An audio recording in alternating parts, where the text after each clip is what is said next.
What is going on, everybody? Ryan Leary, William Tinkup here with another episode of The Barf. It is Memorial Day weekend. Indeed, it is.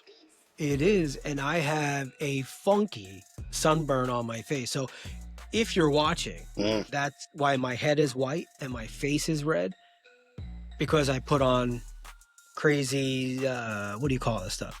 Sunblock. Like 90, like baby. I've Yeah. never put on sunblock. I'm not really sure Yeah. what that is. Yeah, well, I have to, because otherwise I burn.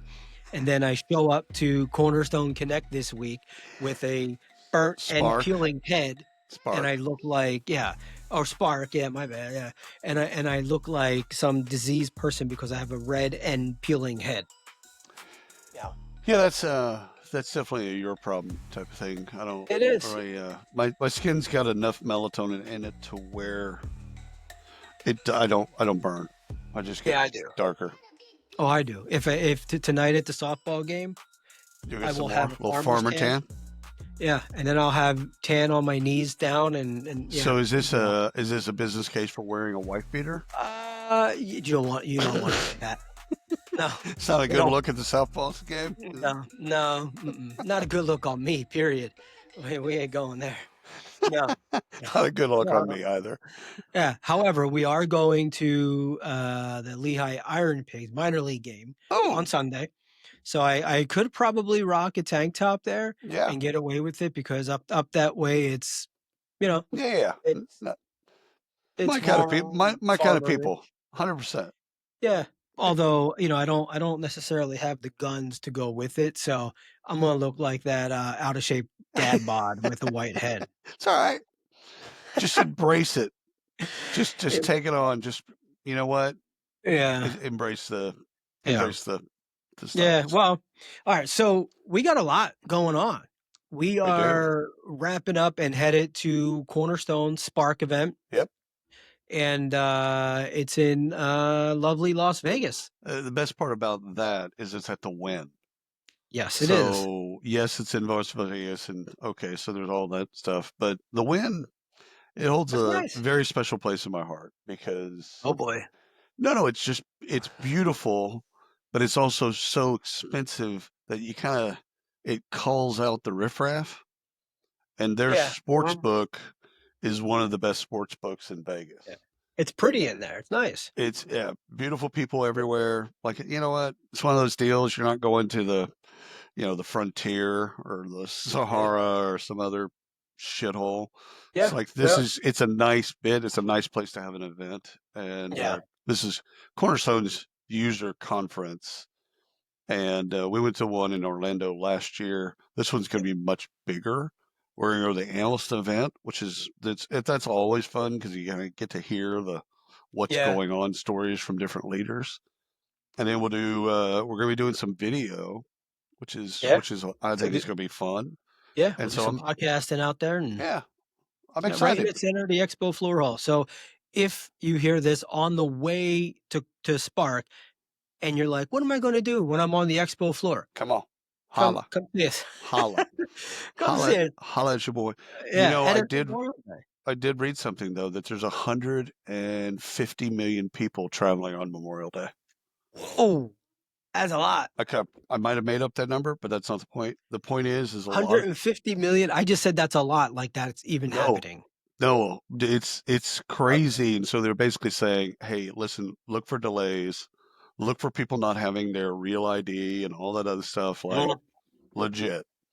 So just something to think about if you're traveling this Memorial Day. Bring your passport. 100%. Please, because I got a real ID, so I'm good. Oh, do you? I don't even know what the difference is. I haven't gotten one yet. It's a star in the right-hand corner of your driver's license. It's yours. It would be your husband say Philadelphia. That's funny. It's your Pennsylvania driver's license. Your Philadelphia driver's license. Dude, I could see y'all doing that. Probably. I can see that happening. So we went to, my wife and I went to, I'll say it because it made me think of this. We went to the taping of The Daily Show this past week, which was phenomenal, by the way, and they got picked on. However, guys, like, he's going around asking everybody about, like, what they do. What do you do for a living? And Don't da, make da, eye da. contact. Don't make Yeah, eye and then he's contact. making fun of him. Well, I didn't have to because he had a bald head, and he's just like, I was one of the last people, and of course he like picked on me, and he's like, he's asking everyone what to do for a living. We have pharmacists, we have psychiatrists, psychologists, we've got like doctor, we've got these fashion, founder who was also a guest on there. He gets to me. Mm. He's like, "What do you do for a living?" Yeah, I'm a pipe fitter. I'm like, "I'm a podcaster," and he's like, "Yeah, So that's is great." so is everybody else. What do you do? Yeah, but what do you do? And I was just like, "No, really, I That's am." He's like, "What's your podcast about?" And I told him work. He said, "Well, that's fucking boring." And then he's like, then Erica was sitting next to me. So I said, "Well, we also have a movie podcast. I figured that'd be more interesting, right?" right. And he's like, "What's the last movie you did?" Right? Everyone's like, "Oh, that's so cool." And he's like, "What's the last movie you did?" I said, "The Departed." And he looked at me, he paused, he goes, "It's fucking 20 years old." And then he went on from there. And then I was just like, yeah, I just lost all credibility. Yeah, well, that's I've been meaning to tell y'all that to get more play on the channel You that gotta y'all go, built, you you've gotta got go new. well, you do all the Oscars.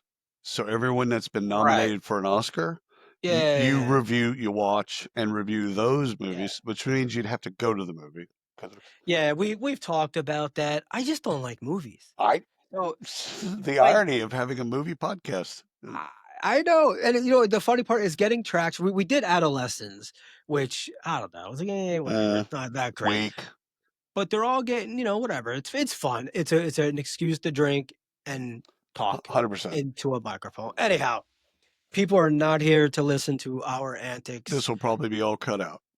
Yeah, we'll see how aggressive I want to get with that one. Yeah. So, all right, kick us off. What do we got? All right, here's the first one. 42% of Gen Zers are currently working in or pursuing a blue collar or skilled trade job, including 37% of those with a bachelor's degree. Hmm. So it reminded me of a quote from Caddyshack.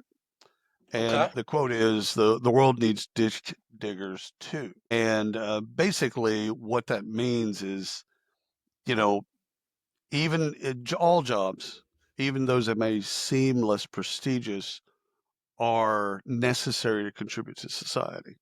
Hmm. So it was a joke because the guy was like talking about like I don't have the money to go to law Hmm. school, and the guy was a judge, so he's just like, hey, the world needs ditch diggers too. So it Yeah. was a joke, Yeah. but at the same time, I looked at that stat, and that's exactly what I thought of. I'm like, the world does need ditch diggers. Yeah. Yeah. So Well, I did a story. Was it last week yeah, when we were talking about high school graduates trades. coming out of high school and being offered and in their junior year of high school Yep. 50 to 75K to come out as an apprentice, Yep. as an electrician and or plumbing. Yeah, we need them. Yeah, well, yeah, and the stat was I think it was like 500,000 electricians and Uh-huh. 600,000 plumbers, or it could be reversed, by 2030 Oh, in the United States. it's crazy numbers. And Yeah, it again, is. the guy who just moved in next door us is a master electrician. Mhm. I believe I'll be using his services Probably, if I can afford probably. them. Yeah. All right. So Hitachi, and Mm. I did this story caught my attention because it said Texan in it, and I'm like, oh, we'll throw one in there for Yeah, William. sure. So Hitachi and Texas Credit Union are turning their onboarding into, their AI onboarding. They move their onboarding, the AI onboarding, into an experience, Right. and this is what they're going after. Now, I can remember back when I went through onboarding, it was awful. I Oh, mean, this it's is terrible. 20 plus years ago, but A it was binder. awful. Did you get a binder? I did, yeah. I got a little binder with shit in it, and then I got these printouts, and it took me 2 weeks to get a laptop and fully connected. I'm like, I'm really getting paid to come First in three and orders of business cards are wrong. yeah, yeah, that's funny because we did get business cards. We did, yeah, we did. That was pretty funny. And then I can remember during onboarding, they gave me a list of the previous person's Rolodex. Oh, And they just staple it on the cards so that you can, flip through it. I'm like, okay, like this is what we're doing, right? I was young, well, whatever. Anyway, legacy onboarding was like death by a thousand forms. That's like how I've always looked at it. It's just it was inconsistent at best, not great. Anyway, Texas Credit Union took about 6 months. They rebuilt their entire onboarding process. They call by what's called robotic process automation. Hmm. Okay. Okay. So anyhow, AI onboarding, there's mostly automation. Right. Humans are involved when human needs to be involved. So you're not just Right. going in and Right. getting Right. Right. like a human doesn't need to set you up for IT. A human doesn't need to set you up Yeah. with access to 37 different software. So Yeah. they dropped their on like account setup time from multiple days to 15 minutes Oh, that's great. to under 15 minutes. Yeah, actually, no, it was less than that. It was a minute and under a minute to get full access once you have your laptop to get full access to every software that you need and passwords. I love that. That's crazy. First of all, I think just thinking of onboarding as an experience, there's some companies that have done that as onboarding companies that have thought of that. Yeah. So that's cool. Getting people, and especially getting the newer generations, making that mobile friendly and just easy. Like this, yes, there's a lot of things that you got to sign off on the sexual harassment policy and all these other stuff. Like I get it. Like there's a lot of Yeah. compliance stuff that needs to But be you're doing done. all that on like a DocuSign right 100%. on the thing. Yeah. I think a lot of that has been pushed, at least practitioners tell me that a lot of that has been pushed to pre-boarding. So after they sign their offer letter, It's yeah, then they get all of that deluge of all of that stuff, and it's sign, sign, sign, sign, sign. time. Well, they So, should do that with the car process too, because that car we just had to buy, that was fucking painful. oh I'm my like, God, Jesus God, can't I just torture. hit one signature? I don't understand. And again, all these things could easily talk to one another. All right, let me give you one. This is a direct quote, and this has ties to your background. So, Oh, do tell. AI has already replaced a couple hundred HR workers at IBM. Fantastic. Arvind Krishna, the company's CEO, told the Mhm. Wall Street Journal IBM has increased hiring in software engineering and sales and marketing functions Krishna identified as critical thinking, air quotes, domains rather than rote process work. Mm. It's at the Wall Street Journal, of course. But so you might not know what rote process work means. I think I've touched the definition maybe once or twice in my life, but I went and looked it up again. Rote process work refers to tasks or processes performed repetitively and mechanically, often without a deep understanding of the underlying principles or rationale. Kind of like recruiters. I'm sorry, I shouldn't have said that. So as I look at, so first of all, he says we've eliminated hundreds of HR positions. We're going to take that money and reinvest in these other things. But the the real kind of demeaning part of this is basically saying you're not strategic, you're not critical, because Mhm. most of your stuff is repetitive, and so we're going to reroute that money. So it is, I think, the most demeaning thing ever said about human resources, which that's a big list that I've ever heard. But is it wrong? Is it false? That's a great question, Ryan. It can be, yes. If an HR, because there are tactical HR leaders Yeah. and there are strategic HR leaders, if you use that Oh, binary. sure. Sure. Sure. Okay, so the tactical folks, this absolutely yes, Mhm. done, because they're just doing the Yeah. same things that they did last week. The folks that are actually strategic, that think about the business, that are Different in the story. business, then that's demeaning to them, Yeah. Well, that, yeah, 100%. right? 100%. And to think that sales and marketing don't have repetitive tasks and things like that is not true as well. So, Yeah. yeah, Well, I think it's going to go across the enterprise. This is just right. kind of where they start. And now it's time for the Plum stat of the show. When people flourish, business thrives.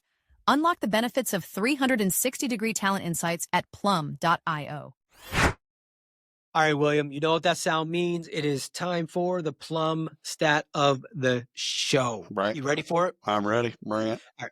According to Plum's research, only 32% of hiring managers feel confident they have the data they need to make accurate hiring decisions. Okay, so the number troubles me. If they only have 30%, and to be confident, their confidence has to be much higher. Or, and again, that's a symptom, right? So I mean, this is like presidential confidence levels here. Right. Why are we at that number? And was it a bad intake? Was the recruiter not listening? Did they not deliver the right candidates? Did they not give them the data that they needed? That should be a strong number so that you can feel confident. I mean, hiring's hard, check. Yeah. And for hiring managers in particular, because they don't do it all the time. And I think that, as I look at that, it's just they need to feel really, really, really confident about the hires that they make. And I think the more we can do to increase their confidence level, the more they'll feel better about the hires that they make. Yeah. It's kind of circular, right? So one feeds the other. If only a third of these people are feeling that level of confidence, that's not good. And so how do we what do we need to give them that? I think we need to build a business case, and this can be AI or AI infused, but building a business case for the hire. I think you said this last week. It's like we've been in this world of just screening people out. But if we screen them in and we can build a business case with data, and then I think that would help them because then they'd have data in front of them rather than anecdotal stories and things like that. That might have had a time and place. Maybe it never did. But I remember telling stories about candidates to people. Like, I really like her because da da da da da da, rather than saying, listen, she took this assessment. Here's what the results from the assessment are. They match up with, like data.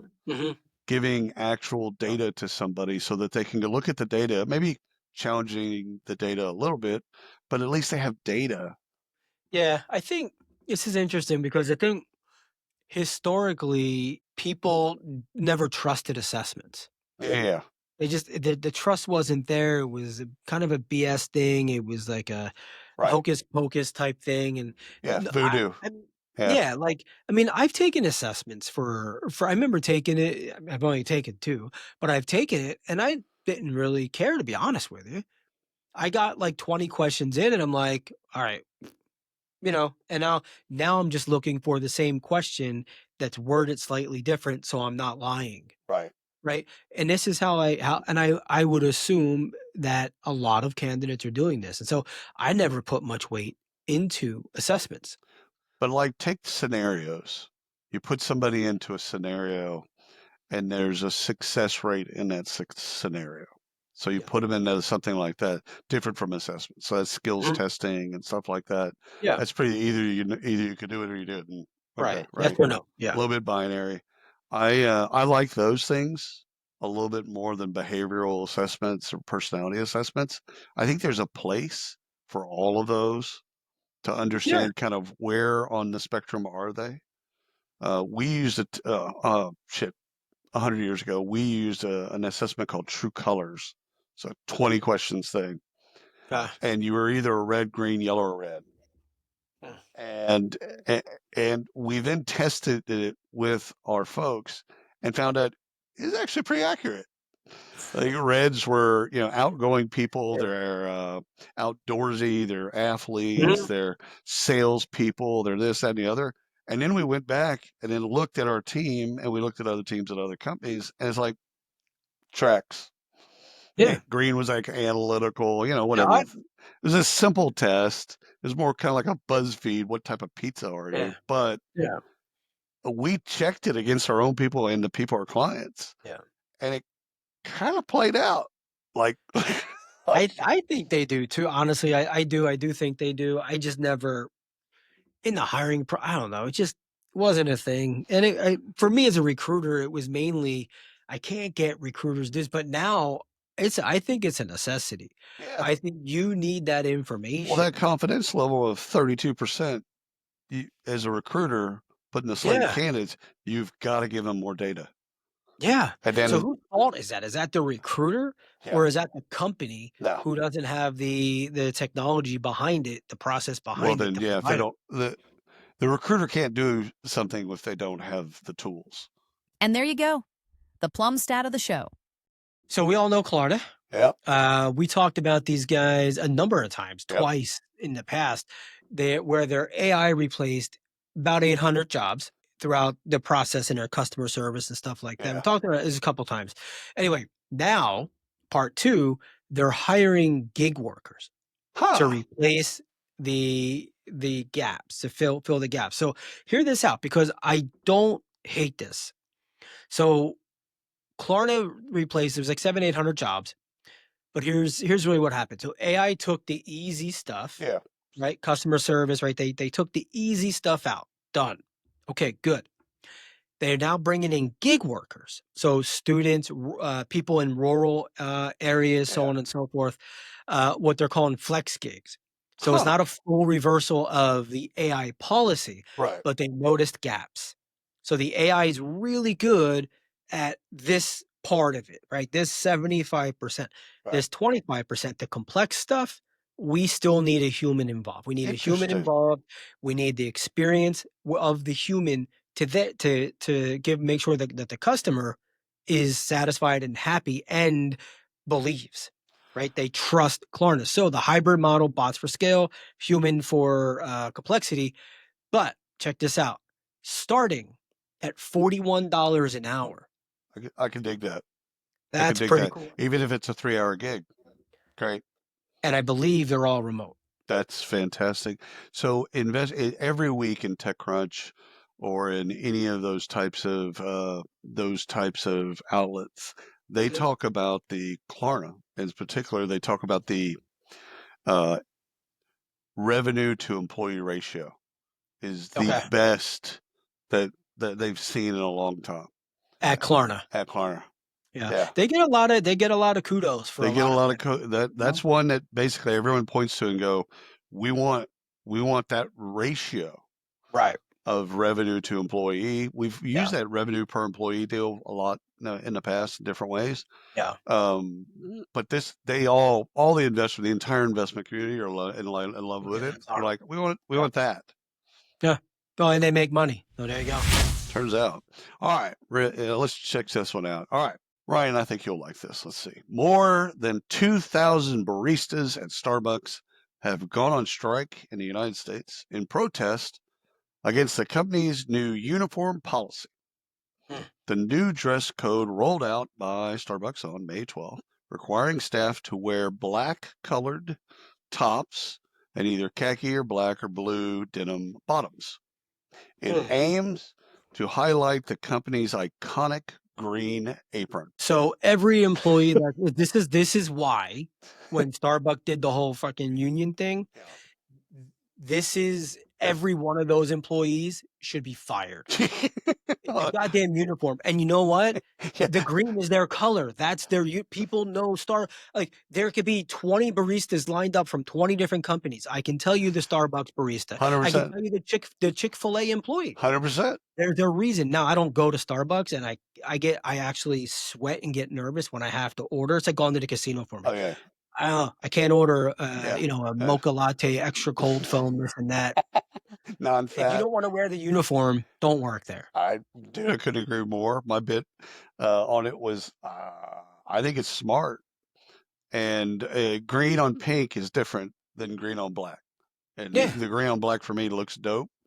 And again, brand standards. This is the new CEO came over from Chipotle, and again, this is basic. Like you have police officers, in your town, in my town, they have a uniform. Yeah. Okay. Paid. If you don't want to work at Starbucks, don't wear black. Yeah. You know how many people so many people are unemployed or can't get a job. Yeah. And you're complaining? No. Stop it. No, I don't want to fucking talk about it anymore. We're going to cut this one out, as this is going to be the clip that people are like, what? All right. $25 million federal pilot is under investigation. Not pilot like airplane. Yeah. Like my software pilot. Software pilot. So the company Ramp is under scrutiny for its bid to secure a $25 million pilot contract from the U.S. government from their Smart Pay program, which is about a $700 billion program. This is like company cards, expense cards, and things like that. Right. Currently, it's managed by Citibank and U.S. Bank. So they're just going after a small slice, blah, blah, blah. Anyway, Rep Gerald or Geraldo, I'm going to go Gerald Connolly, Gerald, whatever. Geraldo? How'd you get Geraldo out of that? I don't know. That's some racist Gerald, shit. it's Gerald, is investigating whether Ramp is receiving preferential treatment because of his political connection. So Ramp's backers include several really prominent figures that have ties to the Trump administration. Okay, let me read them off to you. Peter Thiel. Yep. PayPal. Keith LeBose? Josh Kushner. Jared's brother. Yeah, Jared. Yeah, Joe Lonsdale and Jeb Bush, all major donors or have a hand in the Trump administration, and now they're unseating two of the largest. Who's shocked? Fund. Raise your hand if you're shocked. Come on. Yeah. No. This stuff's been going on forever. I don't see anyone out there shocked. No. So yeah, so a $25 million pilot is what they're going after, and then obviously now they're a smaller company. But they have the tech infrastructure. They've been vetted by outside sources. They've got the infrastructure. They've got the resources to actually do what they're saying. That's not the problem. The problem is it looks a little shady. So we'll see where that. I'm assuming every contract with the government in the history of ever has had ties to somebody. Absolutely. And that's municipal, that's state, that's federal. Yeah. My cousin Ed, come on. Yeah. No, absolutely. So I mean, right, wrong, I don't know, but it's a company in our space. Number. That is a big number. I have to admit. Yeah. I mean, a small slice of $700 billion is a hell of a business. So yeah, you don't have to have that many customers at that point. Yeah.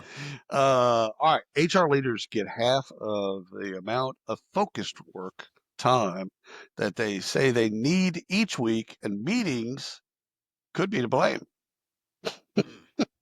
So of course I'm like, when I read it, I'm like, could be to blame. I think meetings, especially recurring meetings, are stupid. Generally, that's just my general thought. I think you should meet with an agenda and have decision makers in the room, or it's an email, it's a text, Slack, it's something. It's another thing, but it's not a meeting. But you and I, you're probably more anti-meeting than I am out of the two of us. I get annoyed after like 10 minutes. Yeah. It's like, again, we could have wrapped this up. If we were just talking about the one thing and then the one thing leads to the 15 other things, that's what I think happens to a lot of meetings, is they start with this idea that they're going to solve, and then all of a sudden goes off the rails. Yeah, you lose focus. I mean, I don't know if I subscribe to a 10-minute meeting. Like that's tough. Yeah. Because we're human, right? We like to be. Now, I guess if we were, the top 10 CEOs in the world, yeah, you're in a 10-minute meeting, you're in and out, done. Yeah, I mean, a meeting could be a meeting. My oldest brother, when he was in consulting, they worked for it was a technology consulting firm, and they had a rule that would offend nobody, bosses, CEO, whatever. They're in a meeting, and whenever the meeting was veering off, they would put up a little rabbit ears and go, rabbit trail, and everyone would go. I think you told me that before. Refocus. Go. Why are we here? And they'd go back, and it wasn't personal. They made like, everyone was like, hey, listen, it all happens to us. If it happens to you, don't take it personal. Just get back on path. Yeah, just get back on path. And honestly, once you get into that routine, right, it's much better. It's much easier. Like you flow faster. I think the challenge most people face is after the meeting, they don't act on the stuff. Yeah. Then they have to have a meeting because they didn't act. And that's why my dad, that's why he eventually quit Weyerhaeuser, is they were having meetings to talk about the next meeting. Yeah, that's what I hate. And he came home one day, my mom and I, and he just said, I can't do that shit anymore. I just can't. But if you want to hack meetings, I've done this in the past, have standing meetings. And people will get to, because people can only stand for so long. I couldn't get you to stand up in a meeting. Yeah, but I did it with my employees. Yeah. And it was great because, man, they would get to the point fast. Like, hey, this is what we're working on. We're going to get this done by 2. And That's it. And it's like passing a hot potato. And the other one is no electronics. Yeah. Just come in and do your thing. Do your bit. Have a legal pad, have a pencil, do your bit. And oh, by the way, if you can't check email or look at TikTok or some other stuff, it turns out that meeting becomes less like, we don't have to go into this today, but we actually should probably do an episode because I think it'd be valuable for people. We talked about this before. Start meetings with the most junior person. Right. Let them get their thoughts out, right? So they're not intimidated. So if you're in a meeting, I don't even think agendas help. Agendas, like, unless you're willing to. Now, we worked with a client, indeed, and their guy ran the agenda like butter. Like, it was like, and he had no issues pulling you back in. Oh, and, none whatsoever. All right, let's get back on track. Now, number 3 says. Yeah, and it was perfect. It was fantastic. And that I've never been fantastic at that. I just kind of like, all right, guys, let's go. But both of us, we start kind of fading out of the deal. Yeah, and we become less productive because we've lost interest. Yeah. So, all right. Federal court orders Workday to notify applicants over 40 of potential AI bias. Now, we've talked about this twice before. Yeah. So this was a case that was brought back in. We talked about it in April and July of 24 of last year. Right. So here's the story. I'll give you the story first, and then I'll tell you kind of what the deal is. So Derek Mobley, he's a black man who is over 40. He has anxiety and depression. He applied to over 100 jobs through companies that were using Workday's AI-powered suite of tools, so all their AI hiring tools. Right. He claims that he was rejected every time, often within hours, suggesting that the AI system automatically screened him out without human review. Okay? Now, we know that's how systems work. Right. Okay. So the whole thing went back and forth, and we don't really know all the details, just kind of what's out there. Why this part's important, and it's being talked about everywhere on LinkedIn right now. But why this is important is this is actually a legit warning shot across to vendors. This is not just now the hiring company is not just the one at risk. Right. If they're using your technology and your technology isn't ethical or it's proven. It's right. You're now going to be held liable. So vendors can no longer stay out of harm's way, right? And just let the employer get smashed over the head, which we've seen 24 times. Oh yeah. Anyhow, this isn't my legal is not my strong suit, of course, but this definitely sets the stage for new regulations around hiring tools. You've seen it in some of the states already enacted. Yeah. New York is one of them. Yeah. And New York's one of them. You're going to see more of this type of stuff. Software companies been able to hide behind that. We sold it to you. You have it. You set it up the way you wanted to. You didn't double check. Yeah. Now we've also seen this with joint employers. So like staffing firms hiring somebody, putting them on place at like a Subway, for example. They do something wrong. Who's responsible? Subway or the staffing firm who ran the assessment and background check and didn't catch something? Right. Right. And then there's pay and time off and all of that stuff. Same, different, but similar kind of lines. Well, the only part of that whole story that I would love to know more about is him applying to 150 firms that use Workday. Was he case shopping? Was he? And I'm not trying to blame the victim here. That's not the bit. No. But we've seen this in other fields of law where somebody finds a bit and they're going to go around. Like McDonald's is famous for this. People would go around to order hot coffee and spill it on themselves. Or just the lid was loose and they'd spill it on themselves so they could get a case. Right. At a certain point, it says on the lid. It does seem fishy, right? Like I applied to a job or 100 jobs, and they all use Workday. They all use this hiring tool, and they all. Seems like you sought that out. Yeah. So anyhow, so the judge approved the collective action on this. This is the big thing. So now what this means is that anybody who's over the age of 40, right, who applied to these jobs using Workday or just using Workday can now join this Or lawsuit. class action. Right. And so also on the reverse side, Workday has to now reach out to every applicant over 40 years of age Right. and notify them that this is happening. So it's a big cluster all the way around, but I don't like it. I don't. it spells weird. Yeah. I don't like it. I don't like it for Workday. They're doing too many good things. I don't think it's good for the industry. Again, we're now going to see more of this type of stuff, not just in hiring, but in Yeah. the entire I mean, employee experience. hold them accountable, but yeah, I don't know. It seems, no, it just smells weird. Right. Extremely punitive.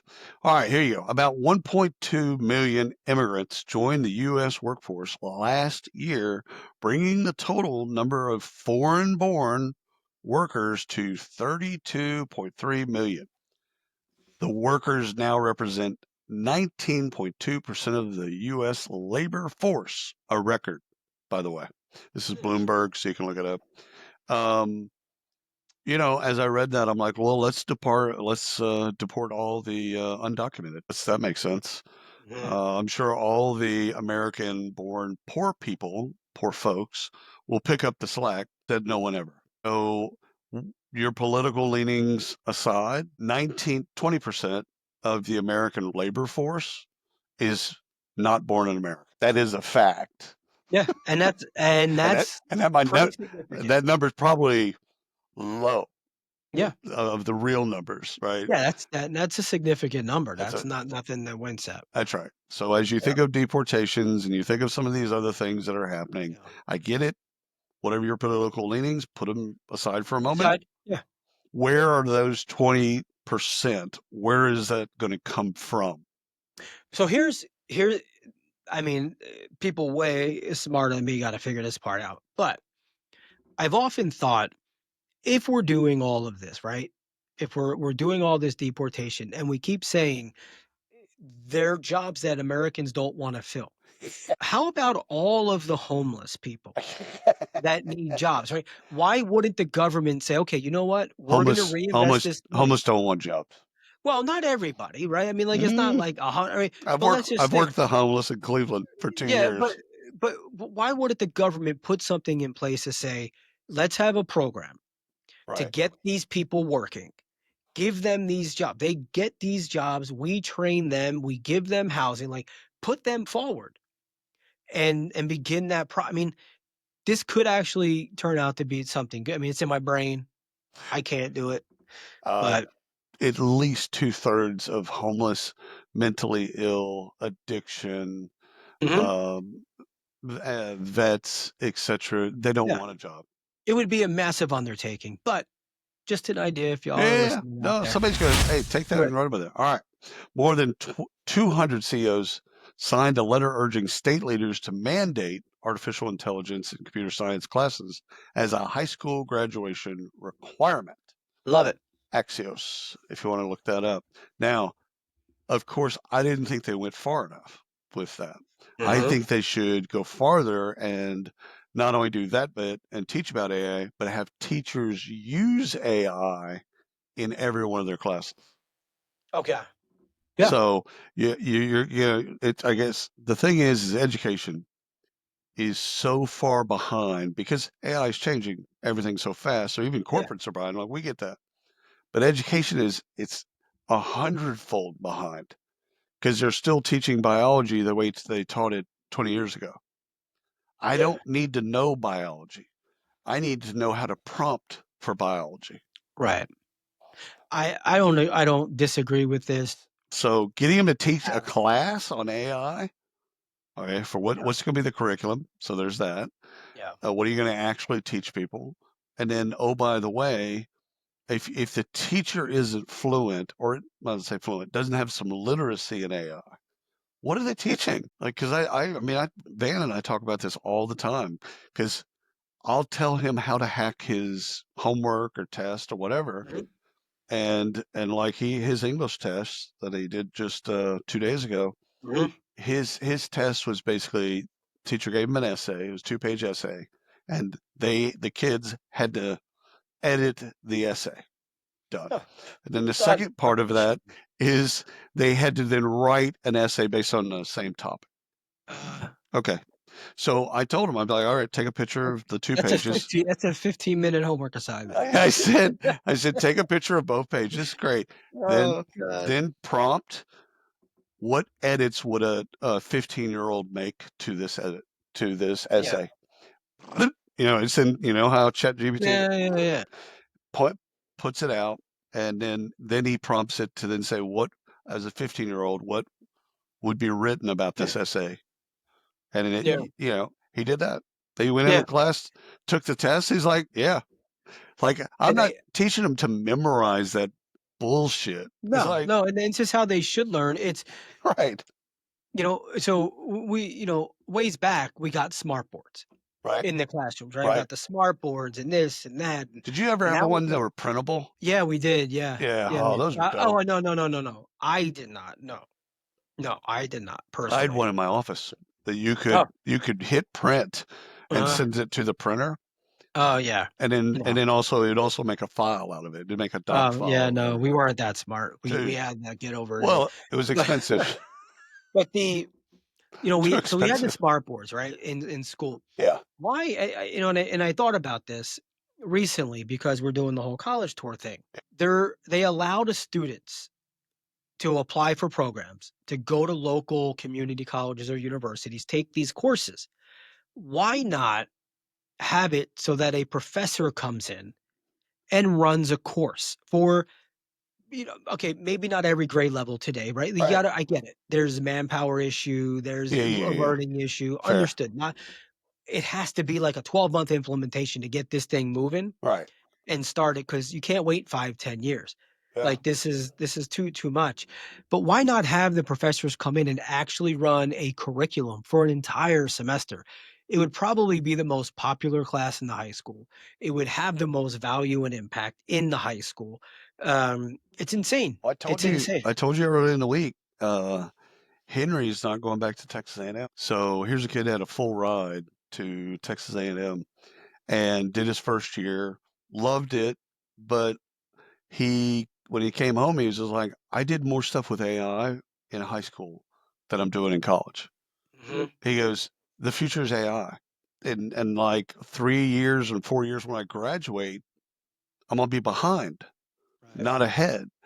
And so he's like, I want to stay home. And here's the commitment, like he's selling us. Mm-hmm. So here's the commitment, 6 hours a day of working in AI, a workout, and I'll DoorDash. A workout. I know, workout. Like he takes Van and they go to the Y and they actually, so they're getting more muscular.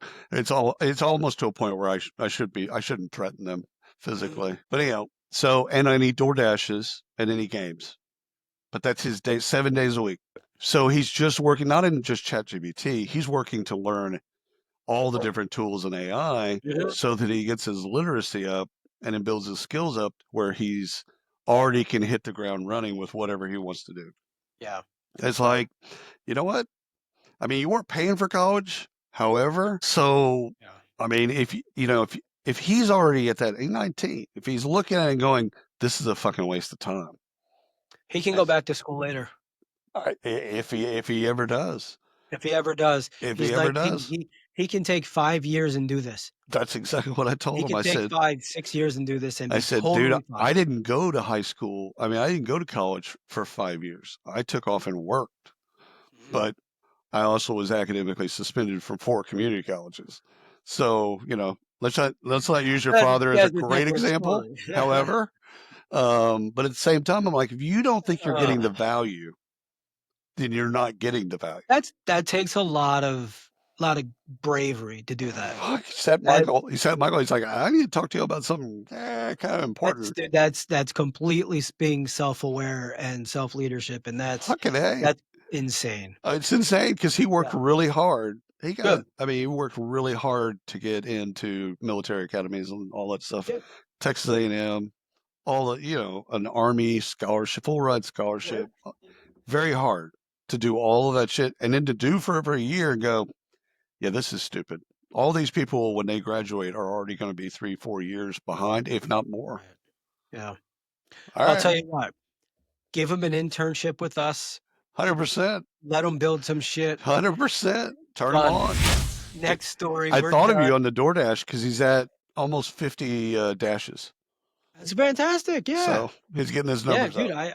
I think my daughter's going to go back to doing it in the summer for a couple days a week. Yeah. Why not? Hit the peak times. Done. Heck yeah. Yeah. So, all right. Yeah. We got some acquisitions. What? I think we got Singularly, one, right? Yeah, one. So Engagedly acquired Hiring Tool. And when I saw this, I'm like, no shit.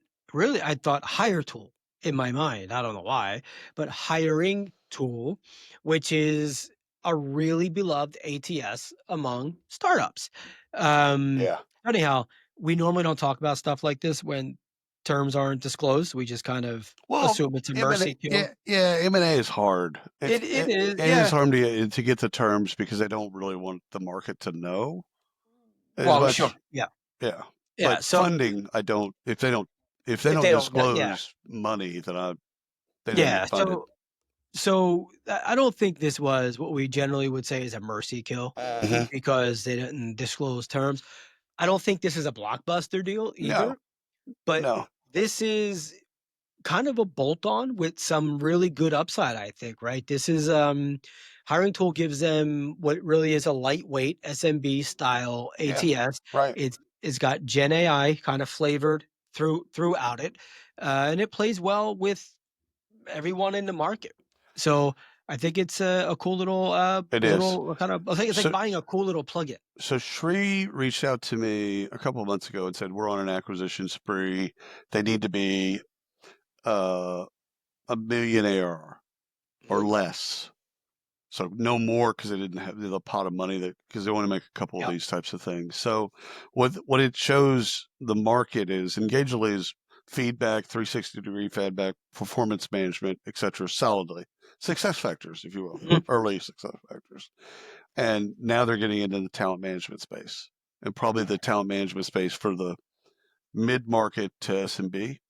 We know Shri. He's been to a bunch of our shows and stuff like that. And I'm an advisor to Engagedly. And they're good people. Shri's a great CEO. He's a nice guy. I've known him since he lives in St. Louis. I've known him since he had him and 2 guys working in India. And that's it. The company was that big. And I think he came to one of our HRTX events. He did. Yeah, pretty sure he did. Solid good. And then again, the idea of going from getting great at feedback and performance management. And then that changing and then adding recruiting. If you can tie those 2 things together, now you've got quality of hire. Or at least you can solve the algebra. Right. So good for them. Yeah. I love it. Good luck with everything. We'll get them on. All right. Research. Ghost working, 58% admit they're pretending to work on a regular basis, and 92% have job search during work hours. Yeah. That tracks for you, resumenow.com. You can look it up. So 92% is a considerable number, but I'm assuming that that's really 100%. About what? Looking for? Okay, so here's the deal. And this is we're going to go off the rails a little bit here, but this reminds me of the argument many have made about porn, right? Is watching porn cheating? Doesn't matter the answer. Of course, I would say no. Of course, it's not. Stupid. But being curious about other jobs isn't cheating either. Both. It can lead both in both cases. It can lead to problems on the excessive sides, extreme sides of things. So like if you're watching porn for 23 of your 24 hours a day, okay, that's a problem. If you're spending 40 hours of your 40-hour work week looking at jobs, okay, that's a problem. But if you're using a looking for jobs bid as just a way to break up some of your time, you're like, I wonder what software engineers are getting paid this, I don't see any problem with that. No, I don't see a problem with that. But this is where I think the argument for RTO is, right? If I'm paying you, you're on my time, you're looking for another job. Okay. Now you can do that in the office. I get that, right? And I've done that. I mean, you can do that in the office, no big deal. But Yeah, I think that's where the argument is. It's kind of like, if you're on my dime, I need you to do my work. Interesting. And now I fully am of I'm on both sides. I don't care, one or the other. Outcome If based. if I go to get a corporate job and they say, "Hey, this is an in-office job," I can't bitch about that. Right. I can take it, or I don't have to. That's I don't have to exactly. take It's it. like the Starbucks deal. Yeah, You don't want to wear black and the green thing. take a hike. Dutch Take a hike. Yeah. Brothers. Yeah. So with this at home, Yeah. this is where it's kind of like the employer with an at-home employee population. Right. I still believe today it's 9 to 5. Yeah. Yeah. In the employee's mind, probably not so much. The Yeah. disconnect is there. So in the employer's mind, yeah, looking for a job at 12 in the afternoon or 10 in the morning, that's a fucking problem for him. Unless we have the agreement that you're just working and getting your stuff done. If But the I don't think outcomes, companies are there. not everyone can be it is outcome based. I No. get that. Yeah. But for those that are, why would you ever care about how they got You to should the outcome? you should care more about why they're looking for a job than that they are looking for. 100%. 100%. I agree. So, well, all right, I got one here. So disagreeable employees. Sounds like me. Yes, disagreeable bosses, but William Tincup might be the only one telling you the truth. No. Disagreeable employees might be the only ones telling you the truth. So I really like this. This came out of WorkHuman. This isn't Oh, cool. necessarily research, but this came out of WorkHuman. Most companies say they want feedback No, they don't. until they get feedback, right? Kind of like you always say, how do you want your feedback, right? Like, don't ask me for feedback and then No. get pissed off at me if I'm telling you your baby's ugly, Yeah. right? Yeah. So disagreeable employees aren't toxic by Right. default. No. I've never ever believed that. I've always enjoyed working with this to an extent, right? At some point it gets annoying, but that's a personal preference. But they're more like they're more likely to spot broken process, but Yeah. they shut down because they know what's going to happen. That's right. The retaliation. The retaliation factor, right? So they shut down, they become the quiet ones, and they're often the genius in the room. Yeah. That you need. I liked hiring people that had strong opinions and that they challenged the status quo. Like I enjoyed hiring people that would, especially with me, would tell me when I went too far or I said the wrong thing or this and that. Like just regular employees just go, "Hey, dude, like you probably shouldn't use that word." Yeah. Ever. Probably shouldn't tell this client to go fuck off. I want my paycheck next week. Okay. I mean, telling the client they're stupid is one thing. However, like I liked hiring people that were that way. You would see them as disagreeable, or people that are nonconformist or whatever you want. But at the same time, it's like I as a leader love to have those people. I didn't want anyone to say yes to me. Yeah, no, you need that. I fed off of that. Like we've had people previous companies like, oh my God, what's wrong with Ryan and William? Nothing. We're just on opposite sides of the table. Yeah. But they think we're arguing. And it's like, no, we're trying to figure it out. Yeah. We have different ways of figuring out. Yeah. Yeah. That's what works. And it's more often than not, unfortunately, I can't even admit this. I'm not even going to say it. Oh, no, go ahead. I can't even say it. Come on. More often than not, I come around to your side because I'm overthinking something. And so I come around to your side. That's their quality. You actually think about it. I don't. Yeah. I just react to it. Right. But then after I thought about it and 48 hours later, I'm like, well, I arrived at the same fucking point. Yeah, but it's but I feel better inside. Well, but that's the thing. People that are reflective, they want to research. They want to, it's time to talk to people. Chat GPT, all those types of things. Hell yeah. They want to make sure that it made sense. Maybe it didn't. Let me see. And again, reflective people are needed. If you have a bunch of people like I'll just use me as an example. If you have a bunch of me's in the room, that's not a good thing. That's Ship's going down, baby. that breaks out into a fight. There's nothing good there. You need decisiveness is good. Making a decision is good. right. Saying I'm going to make a decision and have no regret. Right. Love it. That's good. But if you make 20 of those right, exactly, in a row, you need a balance. And you've got to recruit. Yeah, you need someone to be like, yeah, I got this. I However, think this is true of great marriages too, by the way. Yeah. The people that we know, and even ourselves, the people we know, there's a balance in that relationship. Somebody's got to be the person that says, no, we can't go spend, $140,000 on a car. Like that's just not smart. Yeah, I know. we could do, honey, we cannot get the Maybach. How about we get this nice little boat over here? It's got 450. Whatever. Anyhow, 70% of senior tech leaders are focused on upskilling their workforce for implementing AI, and another 68% are hiring workers skilled with technology, says EY. It's EY.com, so you can look up the study. I think it was a great report. There says that these are two of just of the stats in that report. So I just plucked two of them out of it. I like these numbers being higher because we've seen these reports in the last year and not great. But I think, if you strip away the bias, because I think EY has kind of a consulting practice around transformation and stuff like that. Okay, whatever. But I like the fact that we're talking more about adoption, user adoption, AI adoption in particular. So the more we talk about it, the more we possibly do it, the better. So I like reports like this. I like the findings. I like the numbers being a little bit higher than, I would have thought they would have been. So good on EY.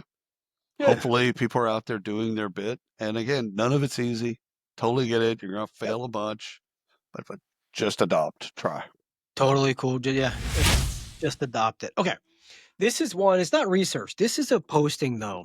It was on LinkedIn. Okay. It's by a woman named Roshni Chalani. Okay. So she's kind of an influencer, I guess, in a space. So anyhow, she had a post that it said, I learned more in 8 weeks of unemployment than I did in 8 years of my corporate life. Oh. I was like, whoa, that's bold. Okay, let me read it. Yeah. Okay. And so it's got thousands and thousands of comments on it and all this stuff. So anyway, this is a LinkedIn post.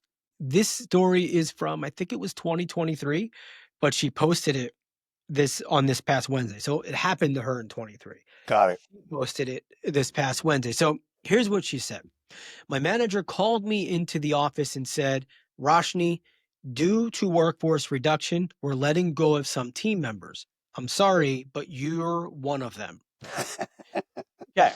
I'm here to fire you, Jerry. Yeah, I'm here to fire you. This is how the post started. So here's her things that she learned. I want to read these off to you. Yeah. And get your thoughts on these. I'll go through all 7 real quick and then I'll let you comment on them. No one is layoff proof.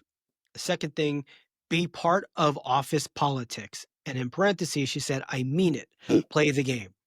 Number 3, open door policies are often a myth. 4, the signs are there if you're willing to look.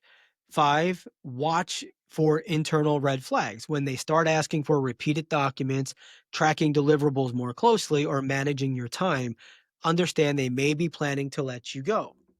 6, loyalty doesn't guarantee safety. Right. And 7, prepare your safety net. Gather your docs routinely. Gather your docs, is that more or less downloading from the file server?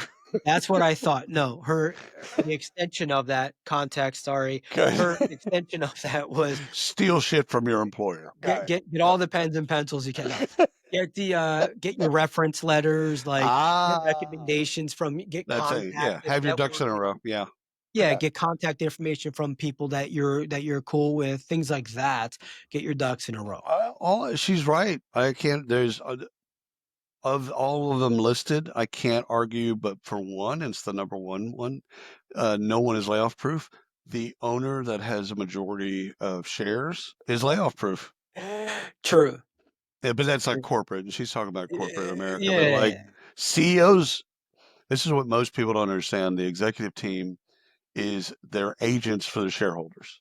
So all of them can be laid off. Right. So only in this instances where you're an entrepreneur, founder, owner, etc., and you own a majority of the shares, you can't be laid off. You can't fire yourself. Correct. And no one else can fire you, even unless you've got a board of directors and again, you don't have a majority of shares, because you can overrule the board of directors if you're the majority shareholder. But so look her great up. advice. Great advice. Look her up. Roshni Chalani. She's on LinkedIn. Good Irish name. Yeah, she's got a lot of activity on her LinkedIn profile. So there you go. Let's do some funny. It's time for funding. Let's do some funding. Here we go. AwardCo builds culture, incentives, behavior, and powers modern engagement through employee recognition and rewards. So total rewards play. Mm-hmm. Raise $165 million while surpassing the $1 billion valuation mark. It's a big deal. It's a PR Newswire. You can go look at that. So it's a unicorn, right? Mm-hmm. Done. So these are the stats that I got kind of when I read the presser. I'm like, this is cool. AwardCo has grown to over 6 million users across 163 countries and offers more than 300 million reward options. Those are astounding numbers. Yeah. 6 million users, just stop there. Like, okay, there's that. 163 countries. I believe the last time I looked, there was only 194 countries. Something, yeah. Yeah, they kind of keep changing the names of some of those places, whatever. Not sure. Yeah. Well, I'm not gonna do the Trump deal about Africa. Will be one less. Canada's going to be U.S. soon. 51st state. Yeah. For all of our friends, but big numbers, and I'm really happy for them. But unicorns in our space, they're few and far between. Yeah. So good for them. $60-something million, big number. All right, I got another one. Ready? MITRE, MITER, cloud-based HR, finance, operations platform that empowers next generation of construction and service contractor. Raise $38 million. So Business Wire, you can learn a little bit more about that. I love industry solutions like this. You know, these niche solutions that basically say, we're going to do this industry for healthcare, for whatever, but construction, you and I have seen a couple of things for construction. Yeah. So I love that because traditionally has been a very inefficient space. Yeah. So I really like that there's going to be more and more efficiency garnered there. So good for them. Yeah, love it. There we go. There you go. Yeah. There you go. Chime. We know Chime. We do know Chime. Chime and Jason Lee, and he's running over there now.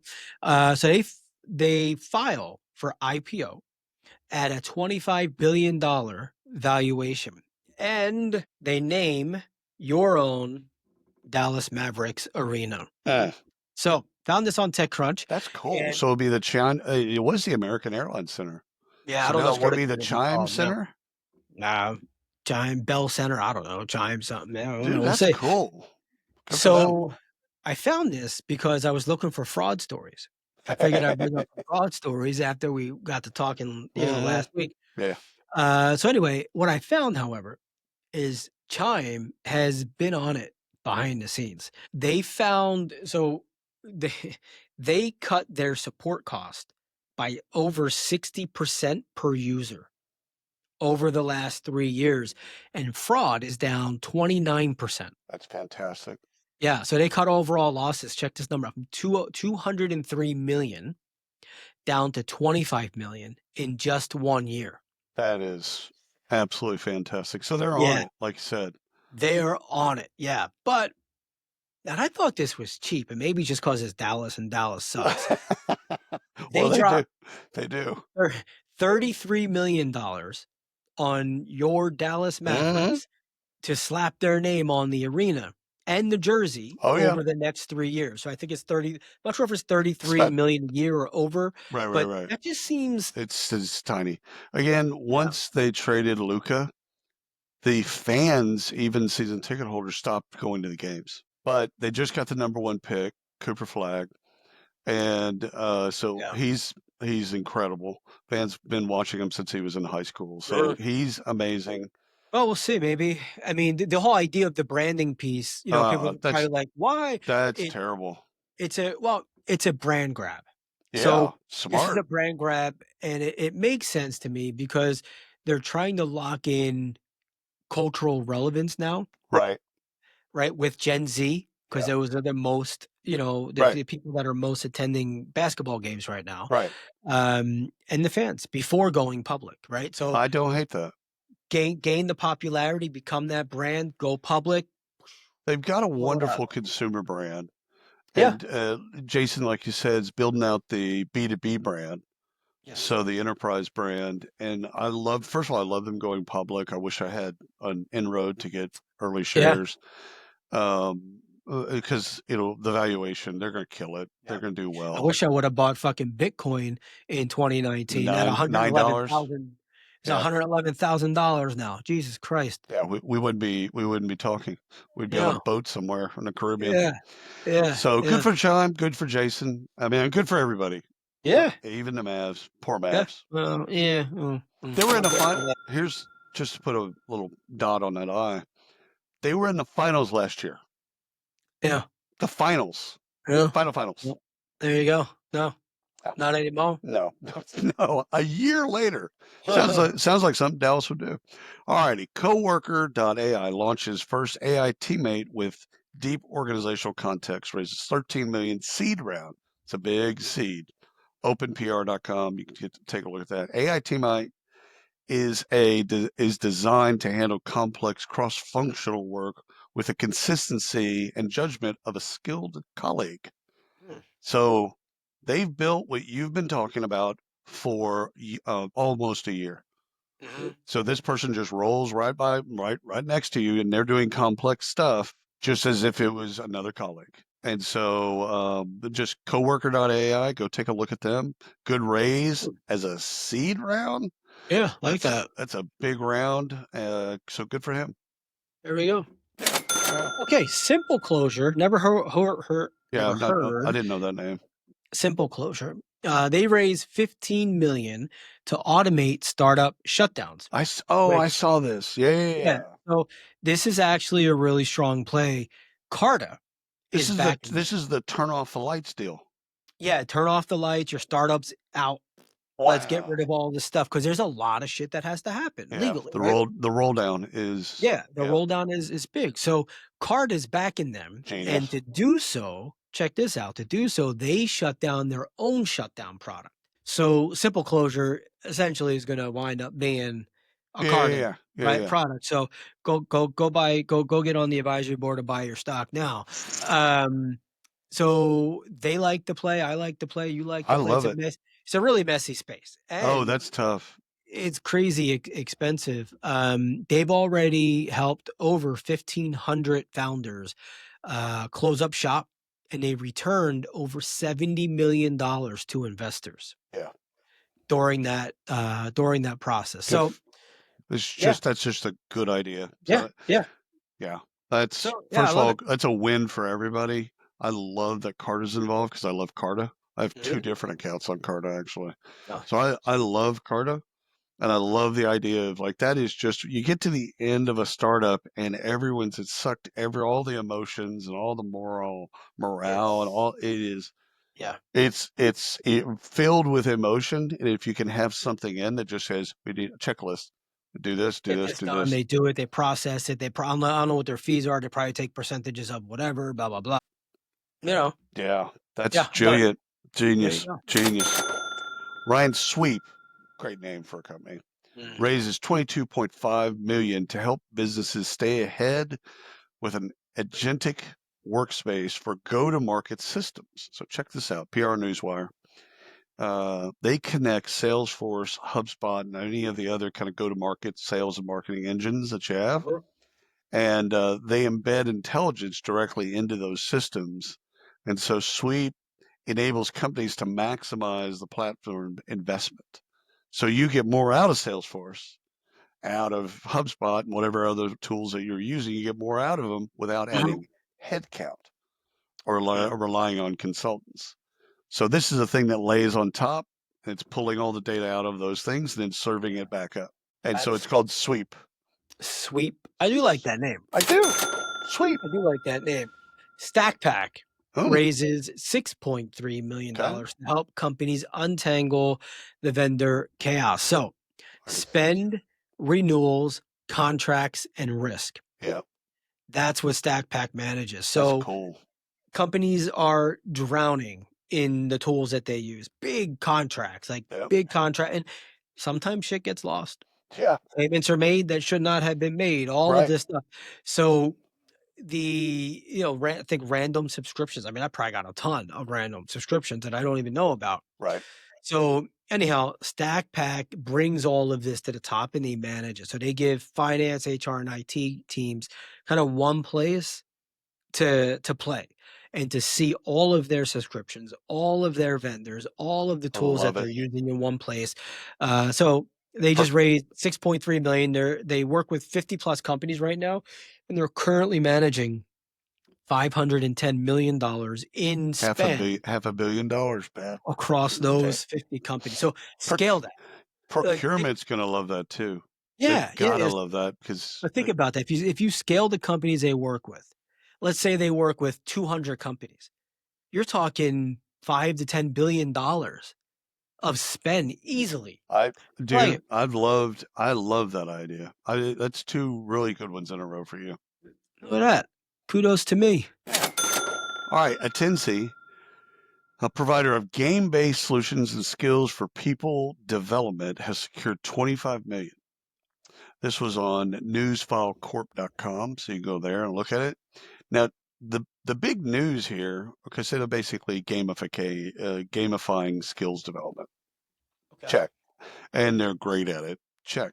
This is non-dilutive, meaning not equity. So the 25 million, it was 25 million, right? 25 million was not in equity.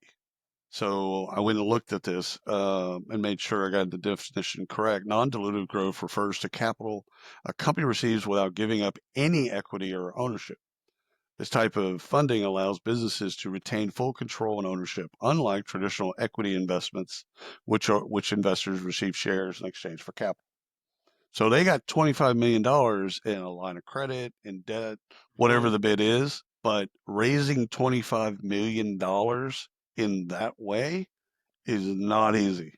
Yeah. You have to have a successful company, like a really successful company. And I'm sure investors are just clawing at them trying to get in. And so, first of all, it's a cool company. Attensi. So basically Attensi, and I believe it's German based. Okay.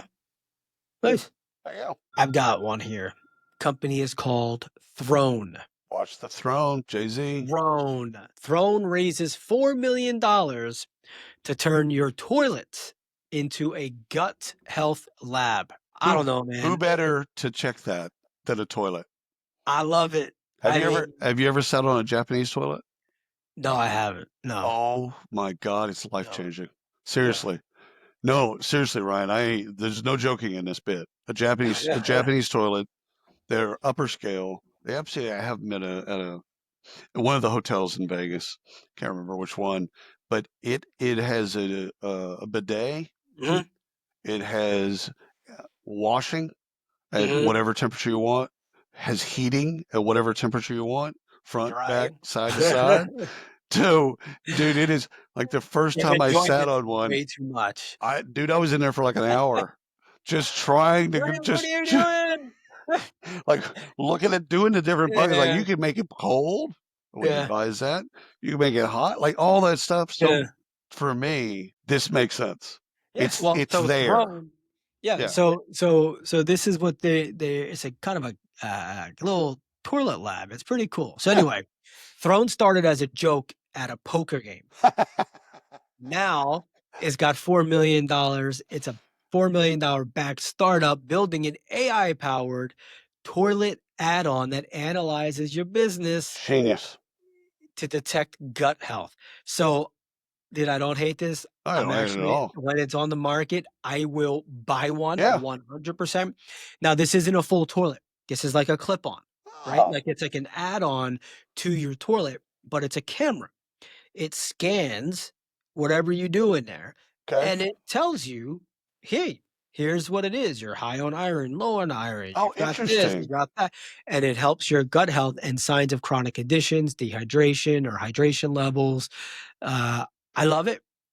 I think it's a win. And the moment I can get that, I am buying it for everybody that I know if it's cheap enough.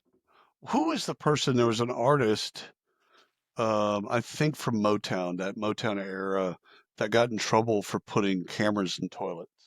You know what I'm talking about? No. He went about it the wrong way. He would have it was for a different bit.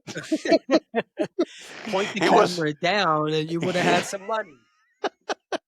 This was faced up. This was a different different outcomes. Claire raises over $23 million to provide secure, simple, earned wage access. EWA. Business Wire. So if you want to check that out. We discussed TapCheck receiving $225 million in equity. Wage. Yeah. TapCheck. Tap wage? TapCheck. In equity and debt. So it was $25 million in equity and then $200 million in debt, so that they could do that bit.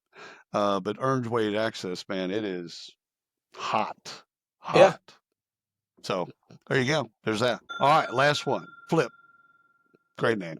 Secures $28 million to expand new AI-powered capabilities to deskless, not dickless, deskless workers. GetFlip, which is their domain, getflip.com. And the funding will help them focus on rolling out Flip Intelligence, an AI-powered solution that automates shift planning, knowledge management, feedback collection, and the onboarding processes. Okay. So that's basically what they're doing, mostly with that money, and then the sales and marketing with it. Very nice. And that's it. We're done. Dude, I'm surprised. We had some really good stories. Yeah. I have to say. Yeah. No, this is fun. And so here's the deal. Next time I see your smiling face will be